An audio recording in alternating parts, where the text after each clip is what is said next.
In a surprising twist, the world's best restaurant decides to stop serving its renowned dishes. The culinary world has been abuzz with the news that Noma, a celebrated restaurant in Copenhagen, is set to close its doors to diners at the end of this year.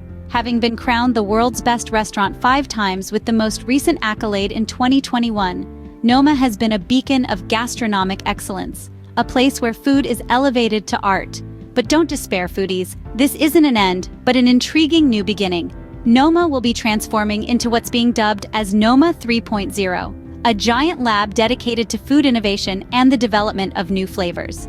Just imagine, a place where the boundaries of taste, texture, and technique are pushed, where the culinary rulebook is rewritten, and where the future of food is shaped. It's a tantalizing prospect. The goal of this transformation is not just about pioneering culinary arts, but it's also about redefining the foundation for a restaurant team. Noma 3.0 aims to create a lasting organization focused on groundbreaking work in food. It's about nurturing a culture of innovation, creativity, and collaboration.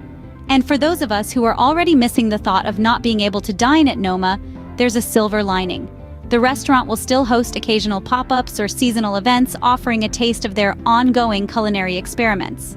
The decision to change direction and become Noma 3.0 has been influenced by the challenges faced during the pandemic.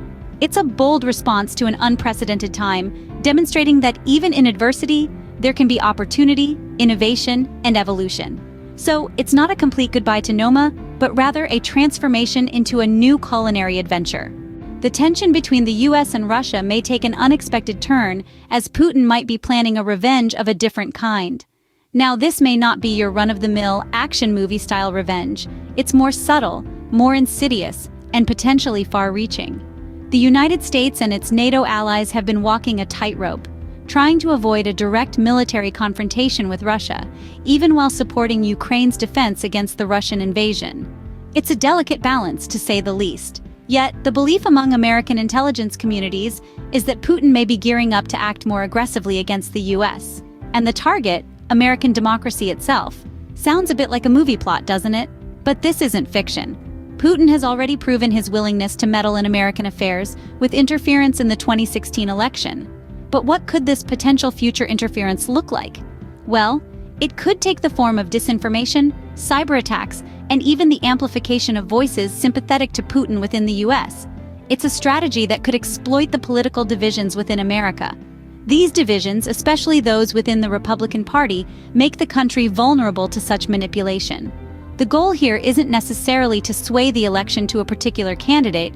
Instead, it's to undermine the democratic process itself, to sow doubt, and to create chaos. It's a form of psychological warfare, and it's one that Putin has shown himself to be quite adept at. So, what can be done? The first step is vigilance. It's crucial to scrutinize the information we consume, especially when it seems to echo Russian propaganda. It's about being aware, staying informed, and critically evaluating the sources of our information. As the saying goes, knowledge is power. In this case, it's the power to protect the democratic processes that form the backbone of our society from external influences seeking to destabilize it. A call to vigilance and scrutiny, especially of information echoing Russian propaganda, is more crucial now than ever. We need to ensure that the voice of democracy isn't drowned out by the clamor of disinformation. The possibility of a second presidential campaign by Donald Trump in 2024 is raising concerns among journalists. As we delve deeper into this topic, we find that the heart of these concerns is the challenge of reporting on a candidate who, according to Jonathan Karl, ABC News chief Washington correspondent, could be described as anti-democratic.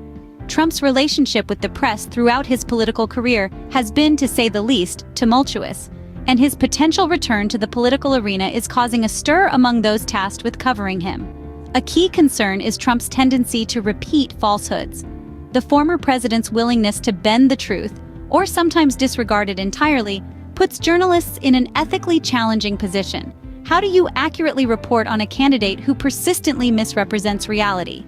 This issue is exacerbated by Trump's attempts to discredit negative stories about him, which further complicates the task of providing balanced and fair coverage.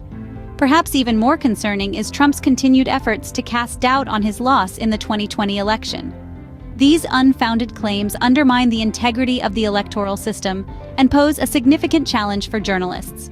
How do you cover a candidate who, rather than accepting defeat and moving forward, continues to sow seeds of doubt about the very system that could potentially put him back in office? This leads us to another dilemma brought up by Carl. How do you cover a debate, a speech, or an interview with a candidate who perpetually lies and undermines the electoral system? These events are crucial in providing voters with information about a candidate's policies and character, but when the candidate in question is consistently misrepresenting facts and attacking the democratic process, it becomes a precarious balancing act. Carl also expresses doubt about Trump's willingness to run again, considering the possibility of losing. The prospect of defeat may deter Trump from launching a second campaign, but if he does decide to run, journalists will need to be prepared for the unique challenges his candidacy presents. As we inch closer to the 2024 elections, the journalistic landscape braces itself for the potential challenges that may arise. It's a scenario that tests the limits of journalistic integrity and responsibility, and one that could have far-reaching implications for the future of political reporting. As we wrap up today's news roundup, let's take a moment to reflect on the stories that we've dived into. Firstly, we discussed the world-renowned restaurant, Noma. This Copenhagen-based culinary gem, celebrated globally for its new Nordic cuisine, has announced it will close its doors to diners at the end of 2024. However, it's not a goodbye, but a metamorphosis. The establishment plans to convert into Noma 3.0, a giant lab dedicated to food innovation and the exploration of new flavors. This news is a testament to their commitment to culinary excellence and innovation, a true example of the dynamic nature of the food industry. Our second story took us to the geopolitical stage, where we pondered the potential repercussions of Putin's possible revenge against the United States. With Russia's invasion of Ukraine, the tension between the two nations is palpable.